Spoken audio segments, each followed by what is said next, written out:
We are back for some Zero to Hero action. The international window is finally done and dusted. It is now a distant memory and it is back to domestic action. And it is back to full steam ahead here on the Zero to Hero series. We've got a lot of our zeros in place, ready to rock and roll. And in the video today, we're going to be adding in our Bundesliga zero that you guys voted for last week, as well as scouting and previewing the La Liga zero that we could be picking up and adding into the squad, as well as doing a card giveaway for the next scouting mission for all you guys that are jumping into the channel and getting involved with the content here, as well as we do every week, we'll have in this video as well, and as well as on the next one and all the rest of it, a card giveaway to one of you guys in the comment section at any point in the video. If you do laugh, you learn, you like something or whatever, please do like and subscribe to the channel for more content like this, as we try and do it every week, as we're building an account from zero and we're trying to turn it into a full roster, a full squad of star players, of absolute studs, of SO5 smashers. And yeah, let's just get stuck straight into it, because it feels like a very long time since I opened up this account and had a look at where we were at.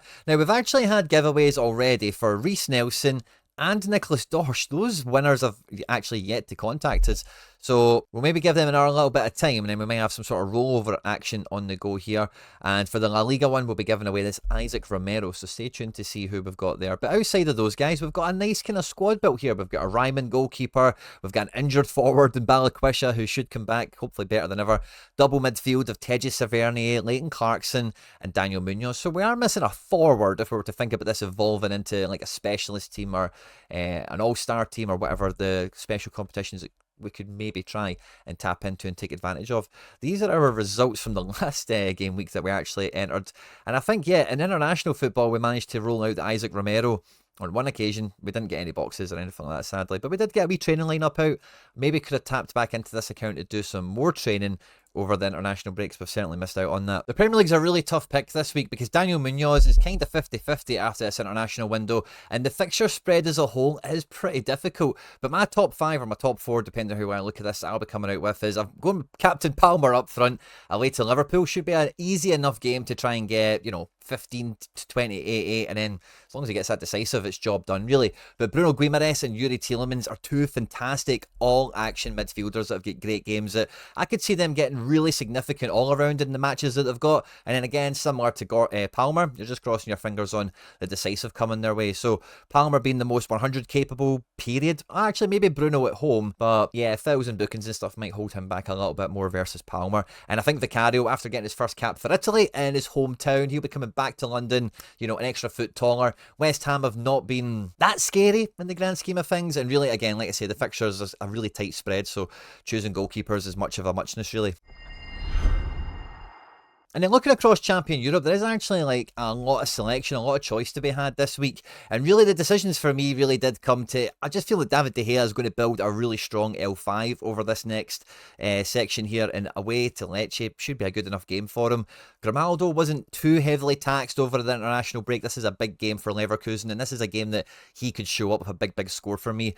Rafinha, again, he's living his best life now at Barca, kind of at home at Seville. It feels like a really easy pickup there in terms of the match. But Kvaratskhelia wasn't actually going to be my pick here. I was actually going to go with Lukaku when I was analysing the forwards, but then I started thinking if Lukaku does get like 2 or 3 goals, Kvaratskhelia is probably going to be involved in some of them, and his 8-8 is just way better. And yeah, again, I think he's probably quite 100 capable away to Empoli this game week for them. So their goalkeeper's actually been pretty good this year, but it must be said, but I do think that Napoli team is just absolutely purring right now, and I think this has got a great shot in Champ Euro. Now in Contender, we actually have 2 cards. We've got Leighton Clarkson and this cheap goalkeeper, Dominic Ryman. But Leighton Clarkson's playing Celtic this game week, so I'd rather avoid that if possible. And I think having Ryman in here as the goalkeeper actually might pay off pretty well, because the common choice we've got in outfield are all absolute smashers, and this could go really far. All the reward pools are, this one's only 5%, some of the other ones are 10%, but it's quite shallow. So we do need guys that are hitting the upper score, and having the goalkeeper actually might not be a bad move for this division, or even just this competition in general. So I'll put the Leighton Clarkson into under 23, and honestly, this team was kind of, quite difficult to pick, really fun. But one thing I couldn't help notice is this goalkeeper, who I've never heard of. It looks like he's got some sort of card, by the way, maybe from Krasnodar, but this guy is ripping. This guy is absolutely killing. Agkastev. Stanislav, we'll call him that. So, with Clarkson, I'm not expecting him to do great, but the rest of these guys are all like 80 plus capable. I think I'd go with probably captain and Peck, just because, Houston isn't any big shakes. We might need to double check lineup predictions for Peck, and but I think everyone else will be fine. And straight away, we've got 1, 2, 3, 4 lineups going out. And with the global warm-up competition, I'm kind of just putting 2 of the LA boys in just for a bit of fun with this Isaac Romero, who, you know, should play. It doesn't generally play that amazing, but we'll see if we can get a lucky goal out of him before we give him away to one of you guys, as well as the set-piece taking defender Muhim. And I'm just going to play the Russian goalkeeper again because I just think that could be really fun this week. Now, we've only currently got 2 essence, so we're hoping to pick up a bunch of boxes this game week and get that up to the 20 mark, and we can craft another card out that we can give away to you guys. Or we're crossing our fingers, we get an upgrade on one of the positions we've got already, and we give away one of those cards that was already incumbent already into the club itself. But we do need a Bundesliga 0, and you guys voted last week in your droves. Hundreds of votes came in, and I was really surprised, actually, when I looked at it on reflection. A lot of them were very defensive players. The Bundesliga, in terms of like zeros and budget players, getting guys in the offensive departments, as it were, just doesn't come really cheap. But the number 1 card you guys voted for was Benjamin Henriks. Now, I'm trying to get this one in on auction, because I kind of thought with this strategy as well, if we have a look at the gallery, Balikwisha is a bit of an exception, right? But having Teji in there already as a champion in-season card, it made me think any champion guys we do pick up, I'm probably more likely to buy them in-season, because then maybe they can cobble together eventually to be a champion in-season team or something like that. So we're trying to get a Ben Henriks in on auction for as cheap as possible. If not, we'll just instant buy it, and we can add him in as a Bundesliga 0 as well, and we'll make another Bundesliga lineup ahead of the weekend once that auction closes. And by comparison, I think La Liga players seem to be, especially the attackers, a lot cheaper than what you tend to find in the Bundesliga, because generally La Liga doesn't have as many free-flowing matches out there as there is in Germany. And the top suggestion, the one that was most popularly voted, I think because of its price at the moment, is Take Kubo. Now, some of you guys did mention in the comment section you were trying to get that Venn diagram for us of La Liga and under 23 cards, and that's a bit of a theme that we see in this one. Not entirely, but certainly with the first couple of suggestions. Take Kubo is a Japanese wonder kid. He's been around La Liga often enough. He's played for, you know, 3 or 4 clubs now at this stage. He knows his way around the pitch. He knows all the environments. He's shown himself to be capable, but he's not a consistent top performer at the moment. Sociedad have been a bit of a train wreck for a little while, but he has everything you want from an attacker. He plays a little bit deeper, takes guys on 1v1, likes to set goals up as well as score them, and a guy that is so important and has such a high transfer value that he's very unlikely to be completely rested and rotated most of the time. It's only going to be when it's absolutely necessary. And for an in-season card, 15 quid, I think that's pretty good bang for a buck overall. But it's not totally zero territory. Take Kubo is an up-and-coming wonder kid superstar, and 15 quid is a bit expensive for the 0 theme that we're maybe going for here. So, great suggestion. I think it really does fit a fantastic budget category, as it were. But I'm not sure if he's an absolute 0 in that regard. Another favourite card of mine, Miguel Gutierrez, was one of the nominations we got from a few of you as well. Again, under 23 eligible, the left back for Girona. His in-season card is almost half the price of a Take Kubo, so that's much more in line with what we're looking for on the Zero to Hero series, and this is a fullback that can smash. The problem with Girona is they concede goals, and this season so far they have been pretty mince. But Miguel Gutierrez is a key player, misses very little games, if ever. Can we zoom out and look at all Girona? I think this is his 3rd season. He's missed like, what, 6 matches or something like that? Yeah, he's not always killed, but he's always been pretty handy, and he does have that ability to really go off and smash and bring home a result. So for half the price of Take Kubo, I think you get a very similar player, but maybe a bit more upside and a little bit more reliability. Every time you do a La Liga video, anywhere near like Zero to Hero, Road to Glory, Budget Builder, Squad Builder, New for Beginners, whatever, there is one player that comes up every single time. And there's no problem with that. We welcome him every time he's on the channel. And that is 37-year-old Iago Aspas, who is out of contract at the end of this season. So this is, I've said this I think for the last 3 seasons, but if you buy Iago Aspas, you really do need to imagine he retires in the summer and think of it as a 1-season card, and it's, you know, probably dead then at that point. It's not going to be worth selling anything. Maybe it will, but you can't think that way going into it. It has to be a burn mechanism, if you like. You know, you need to be thinking about these are the last games he's going to play.